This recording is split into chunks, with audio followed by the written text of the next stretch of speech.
01931551 দেন ভাই গেছে। হ্যাঁ ভাই আইছি। শালার মালিক প্রতিদিন যাওয়ার সময় পকেট চেক করো, আচ্ছা কেবল চেক করো দেখ পানি। আচ্ছা টাকা আমি বিকাশে নিছি। এ হে রে, সাহলে নাকি তো হাতে নিলাম না, জানি আসি। না দোহানের মাল পাতি ফুরা যায় কিন্তু ক্যাশ মিলে না, বুঝতেছি না ঘটনা কি হইলো।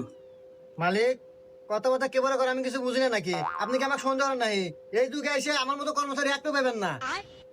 प्यारी समझ गई। ভাইয়া একটু বড় বিস্কুট দিন তো। হ্যাঁ ভাই দিতেছি। এই নেন ভাই 100 টাকা। 100 টাকা। আচ্ছা ভাই কেবল যে বিকাশে টাকা দিলাম না, ওই নাম্বার আমি মেরে দিলাম। হ্যাঁ না না না